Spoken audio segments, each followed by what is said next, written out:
All right, y'all. Evan Benton, Dogg from Air, coming to you from a very dark and stormy New Orleans, Louisiana. I'm going to make another video about COVID-19 and specifically the PCR tests, which I've been meaning to talk about for a long time. I've had some requests to talk about how they work, etc. That's the test that was used to diagnose the presence of the virus originally. And there's a lot of problems with it. So I'm going to talk about those. And mainly, I'm responding to some speculations which Dr. Joseph Farrell has put forward. And he is one of my favorite researchers. Check him out. I do every day of the week. GizaDeathStar.com is the name of his blog. And he's a very rigorous academic researcher of very weird stuff, and I always appreciate what he has to say. I've read several of his books. He's got a ton of books. But anyway, he is advancing the speculation basically that the PCR test that they're using to diagnose the COVID-19 is actually covertly screening the population for something else. So the presence of some other DNA. And he's saying specifically that maybe it might be like alien DNA, extraterrestrial, or extra dimensional DNA. That's something he's talked about in a few of his works. And to that I say, sure, why not? I think that from where I'm standing, that seems like a reasonable, well, it's reasonable that such DNA may exist among the population, and if it's there, why not go looking for it? The problem, as I'm going to illustrate in this video today, is that PCR essentially does not provide a yes or no result. It's incapable of generating a positive or negative result. And so we would say that the results are qualitative, not quantitative. It's good for telling you what's there if you give it a sample, but it's not possible to say whether or not a sample contains something you're looking for. Okay, so I'll make that more clear later on. And I also just wanted to say that I do believe personally that the Holocaust, probably can't say that word, but the actions of the Third Reich during World War II against a certain segment of the population was in large part this kind of a screening thing. So I think that what the Germans were doing, is they were rounding people up and they were looking for something, okay? And they didn't have DNA, or they had DNA, but they didn't know how it worked, so they didn't have the ability to screen them for something. Using chemical means, they had to look look at their earlobes, look at their chin, the kind of physiological indicators of, what they thought were, desirable traits. So I'm not going to get into that. That's a huge thing, obviously. But I just, when they're saying they're lining people up and they're saying, you go to the right and that's the gas chambers, and you go to the left and that's the work camps, okay, which is what we've been told, I think that it's really more the case that going to the right meant you were going to have further experiments done on you, okay, and to the left was, yes, that was where they're doing the work camps, the just regular stuff, okay? And so we know they're really interested in twins. They're really interested in dwarfs. So that's just what I think was going on. I think a big part of the Holocaust was just going through the population, finding the people with superior genetics, and also finding the people particularly that were susceptible to mind control. So because the Germans, the Third Reich, the National Socialists, were not just trying to develop the master race, but they were also trying to develop the slave races underneath them, the Untermenschen. And Aldous Huxley gets into that in his book Brave New World, where he's talking about the alphas, the betas, all the way down to epsilons or whatever, his base level, menial laborers was. So, just I think we need to understand that they weren't trying to develop one race; they were trying to develop a whole caste system, and look at things that way.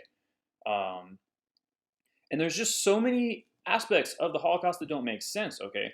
And with the way that they treated people, And so, one of them is from this book, The Arms of Krupp, which I've referenced before.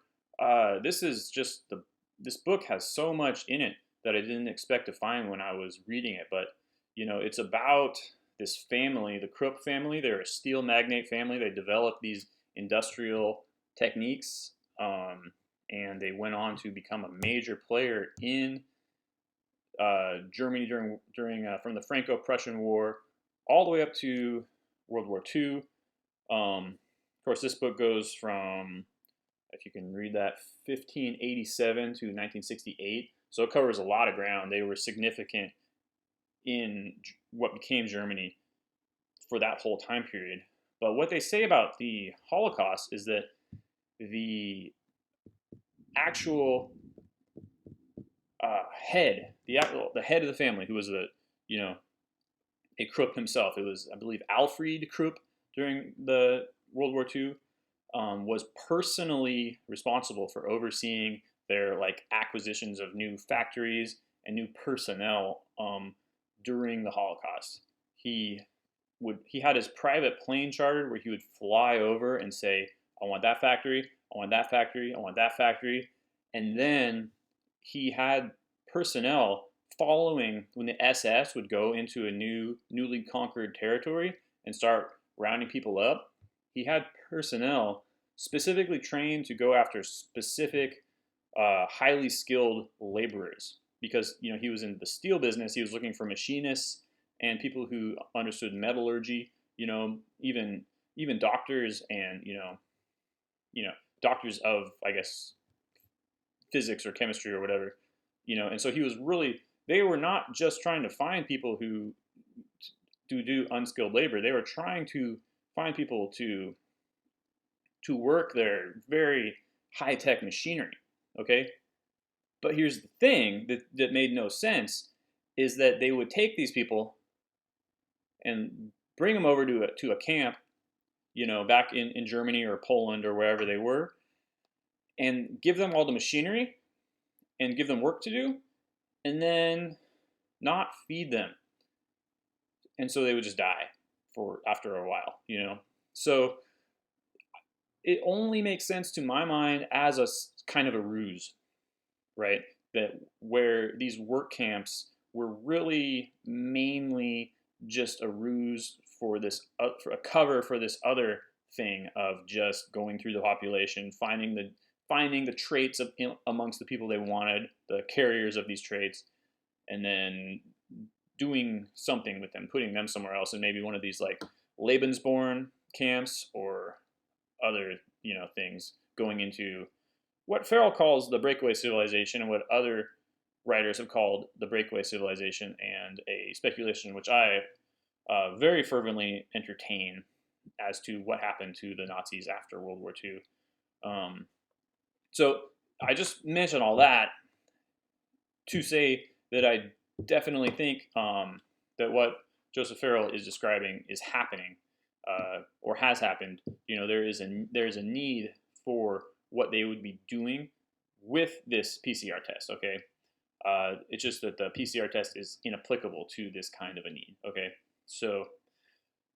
And I think we're already doing so many blood tests amongst infants and et cetera, and this push for Ancestry.com and I think it's BlackRock purchasing it and things like that. I think that there's plenty of applications for that already in place. So I don't think that this whole scamdemic as a ruse to draw everyone's DNA is necessary. I'll just say that. So having said that, then I'm going to go on to just a description of PCR, how it works, okay? And this should make sense then why it doesn't work to generate a positive versus negative response. So PCR stands for polymerase chain reaction. Anything that ends in ase is an enzyme. An enzyme is something that dissolves a protein. So, and a polymer is a chain of proteins. So and DNA is a polymer. So polymerase means it's breaking down DNA, and then chain reaction means it just keeps going once you've started it. Okay, so that's what PCR is. Okay. And so the first thing that they do, the first step, is they take what are called primer molecules. There's two of them. There's one on the end and one on the beginning. And after they've broken the DNA down, so it's the second thing. I'm not going to go into the whole process. This is just how it makes sense for the layperson, which is myself. I am a layperson in this field. So after they've broken the DNA down into its constituent parts, they put these primer molecules, and they're like brackets, okay? So they go and they say this one can bond to a certain inside portion, and then the other side can bond to a certain inside portion. So you got a beginning and an end. Reversed here, sorry.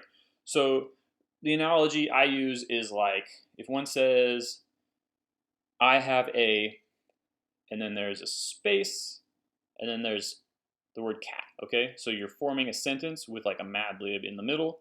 You're putting that out into a jumble of words and saying which words can go into that middle space, okay? I have a black cat. I have a orange cat. I have a fast cat. I have a quick cat, but it's not going to pick up I have a jumping jack cat, because that doesn't make sense, okay?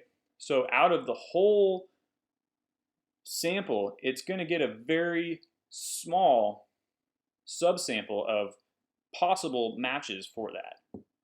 But this is the problem.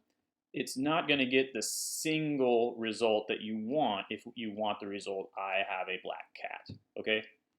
So that's the first thing, is that when you're looking for example, this coronavirus protein or gene, you're not going to only find the single result, and you're going to have to somehow weed those out, the false positives, as it were.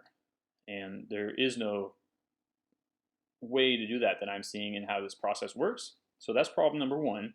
It's not specific to a single protein. And then the second process that I'm going to look to, the second step of the process, is called amplification. So what amplification does, and this is the heart of the PCR test, this is the real beauty of it, amplification just takes that molecule that's been bracketed in the middle, and it makes bajillions of copies of it, okay? So that's the real beautiful thing of PCR that's enabled so many advances in the field of genetics, is that it takes one thing you want and it makes more copies of it. So you have something you want to study, but you need a lot more to get enough samples, to get enough to do your tests on. Well, that's how you use PCR. You use PCR to replicate it, to amplify it, to get those extra get that extra material. And before 1983, the PCR test, you couldn't basically do that. So that's what they're doing. It's really great to get more of something you already know is there. And it's good to figure out what is there. So you can get a whole list of all those like adjectives, for example, in the cat example. But it's not going to tell you whether or not it has this certain single word that you're looking for. And so the way that they amplify it, which is super cool, is they just take it and the starter, right, the complete little bracketed thing that they're going for, and they put it into a bath of different enzymes, and then the 4-letter base pair things of DNA, the components of DNA, and they put it in a alternating cycle of hot and cold water baths, and DNA just basically does the rest.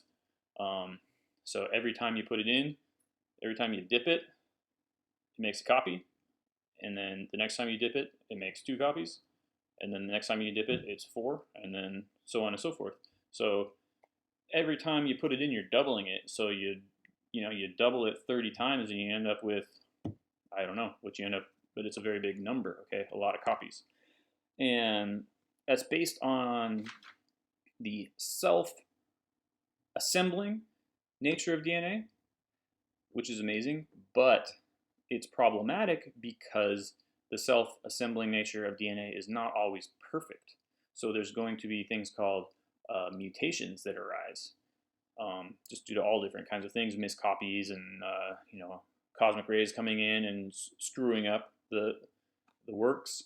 So that eventually, if you make enough copies, remember you're making millions of copies. If you make enough copies, eventually you will come up with a result that looks like the result you want. Okay, and that is the real problem with PCR right there. And I hope that makes sense. Every time you do it, you have a chance of a mutation. So if you accumulate enough chances, you will eventually get a mutation. And so out of a sample that does not contain the word pink, eventually it's going to mutate into the word pink. That's what we're saying. Okay, so what they're doing that says approximates a positive versus negative result with PCR is they're establishing a cutoff in the number of replication cycles it takes to generate that positive result. And they do that by running the test a bunch of different times on a bunch of different samples and saying which ones got positive after 29 cycles, and then which ones got positive after 30 cycles. And it's just graded on a curve. They make an arbitrary distinction as to what's the number of cycles it takes to get what we're looking for. So right there, again, it's not at all useful in determining this kind of thing that they're saying is useful for. And then finally, the final step in the PCR process that I want to look at is where they're generating an image from these results. And so first of all, what they do for this is the thing that you've all seen of where they take a syringe and put it into a thing, draw it upwards, and the thing is full of different densities of gels, and that's called gel electrophoresis. And it's just like what is like a black and tan you've seen, where you pour the Guinness and the Harp beer, and the Guinness is lighter because it has nitrogen instead of carbon dioxide as the gas, and so it floats on top. Okay, or in any of those like fancy drinks you see where they layer it. That's what gel electrophoresis works. And each layer, each layer is going to trap the molecules that are denser than it underneath, and that's how they generate the like bands that you've seen on like crime scene shows, like courtroom dramas. Each one is a different molecular density, molecular weight or density. Okay, so the problem here again is we're not getting specific molecules with this process. We're getting we're getting a range of densities. Okay, so we're not identifying the specific molecules.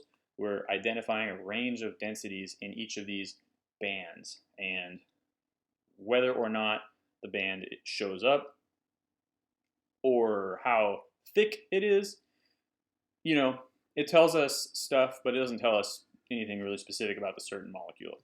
But the way that they generate those images then is super cool. So there's different ways, but the coolest way is that they take phosphorescent chemicals and attach them to the molecules they're looking for, and so that each one of them basically glows in the dark or emits light, and they put a photo reactive paper or film next to it and put it in the dark, and that exposes the film, and they get a photograph literally of the stuff that's in there. So it's super cool. But again, you're not really getting is there a band or is there not a band? What you're getting is bands of different brightness or different exposures. So again, it's not giving you a yes or no answer. You have to be very skilled in reading the bands and telling a person what that means, interpreting them. So very easy to misinterpret, right? So again, PCR is very useful for making unlimited copies of a known genetic sequence, but it is almost useful in determining whether or not a sample contains a sequence in question. So are we clear on that? That's the main heart of this video. And to close that part out, I just have to say that it's not just me who has discovered this fact, okay? It was, in fact, the creator of the PCR test, Dr. Carey Mullis, who said and was adamant that his test was being misused in the diagnosis of disease. It could never be used to diagnose a disease. He won a Nobel Prize for discovering the PCR test, and he was just a thorn in the side of the entire academic community after that because he just disagreed with the mainstream view. And probably his most embarrassing thing that he kept spouting out about was the fact that he did not adhere to the HIV/AIDS connection. Okay, so he was saying that, he literally would just say that AIDS, is a fraud. It's not caused by HIV. It's caused by these other things. But again, that's the topic of another video. But there's a huge body of research there that I've just begun to look into. So like people like Stefan Lanka is a good guy to look at for that. But just Google the mainstream media buzzword AIDS denialism if you want to get into that kind of stuff. And that's the kind of thing where they're calling you a denialist. It's bad. Don't let your mom catch you Googling AIDS denialism, or you will not get dinner. But that's another connection we made at the very beginning. Well, at the very beginning of my research into the whole coronavirus thing is there's this kind of like weird name play where does HIV correspond to AIDS? Why are they separate? Why? There's a syndrome called AIDS, and then that we identify, and then later we come up with a virus that may or may not exist that we're claiming is the positive or is the cause of that syndrome. And just like that, well, maybe not just like that, but in the current day, we have COVID-19, a ever-evolving list of weird symptoms, and then the coronavirus and this specific test for the coronavirus.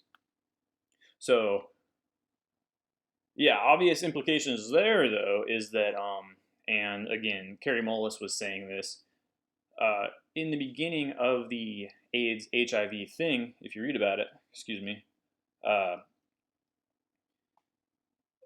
there were many doctors who did not subscribe to this theory.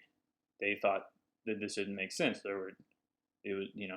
And basically what happened is they got purged over time from the establishment, and then the new doctors that came along were only accepted or hired if they subscribed to the HIV/AIDS connection. So that is the beginning of a massive scientific fraud on a massive scale, okay? And again, 1983 is the year the PCR was invented. Basically corresponds very closely to the rise of the gay rights movement, et cetera, et cetera. So the implications then of this fact. PCR is not just useless for diagnosing illness, but it's useless in any instance where you're trying to establish a yes or no answer, okay? So basically genetic testing, I think, is the big thing that you can't use PCR for, but they are, okay? When PCR came out, there were other genetic tests, but the scientific community decided PCR was the best for various reasons. And they say, now we're just going to use this. So genetic tests, paternity tests, Jerry Springer, whatever, Geraldo kind of stuff. They don't work using PCR. Yes, there are other means, but PCR tests for genetics can basically be used to prove that anybody is anyone else's father. Because again, if you make enough copies of the sample, you will get the sequence you're looking for. That's just how it works. That's how DNA works. And then forensics, obviously, is another application that is where PCR has been misused. So if you make enough copies of a blood stain, you will find anybody's DNA that you were looking for. So there are other genetic tests that use the complete DNA sequence of both parties in question, and that's fine. If you have both sequences fully sequenced, or both genomes fully sequenced, then yeah, you can learn a lot about how they differ. You can absolutely use that to determine they are 99.97% similar, or where they differ, where they're alike. Anyway, but the thing about the PCR test that they say is great, which is wrong, is that it can be used for fragmentary DNA. So when they go into a woolly mammoth's molar and they get just a tiny bit, they think they can use PCR to determine conclusively how it's related to another mammoth, and they just can't. So that reminds me of another part that I forgot to bring up earlier. I'm just going to do that now, which is the chromosome 8, the mysterious chromosome 8, which is being used in these primers, okay, to look for the coronavirus genetic sequence. And people are saying, well, if it's chromosome 8, that means they're looking, if it's a human chromosome 8, that must mean that they're looking for human DNA as opposed to viral DNA. And just as I spoiled there before, we're all, most of our DNA is the same, whether we are a hippopotamus or a Venus flytrap, okay? So it's like if you have a computer code for, a flight simulator or a database program, 99% of the code is just going to be telling the computer how to turn on and things like that, how to move a mouse and what it should do, when you type on the keyboard and things like that. So there's all the basic just operating system kind of stuff that is also encoded in the DNA, and the various little fingerprint kind of things are,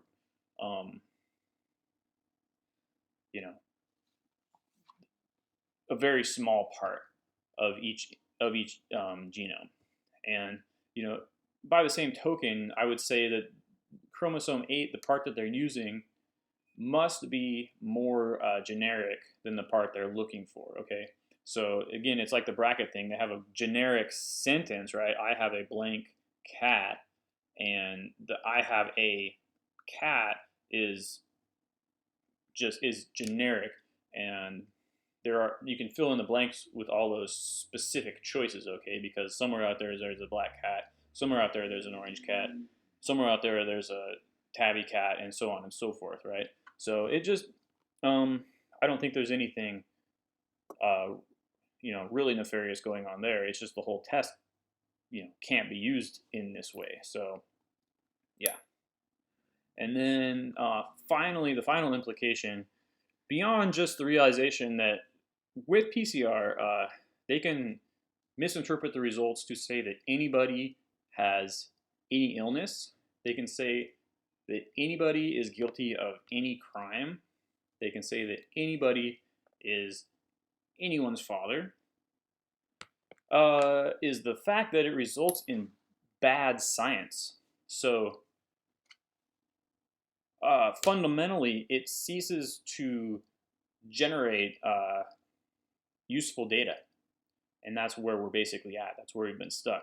So Crick and Watson, I think that was 1953, the elucidation of the structure of DNA. And then in 1983 was the PCR test. And then past that, to the extent we've been using the PCR test to generate information that is not usable, we've basically been stuck, okay? So, then you think about cloning in North Korea, and you think about like Atlantean DNA and the weird stuff about like the Basque people and other populations like Ireland and, relic cultures and whatever kind of just cutting edge research might be being done on that stuff. I think that's the real crazy, mind blower for this particular episode of Dogg for Mayor is just all of that as well is useless. And that's my speculation of the week, okay? So in closing, I'm just going to say this video was not as polished as I've been trying to go for. But I just want to see how I did. So give me some feedback on that if you would.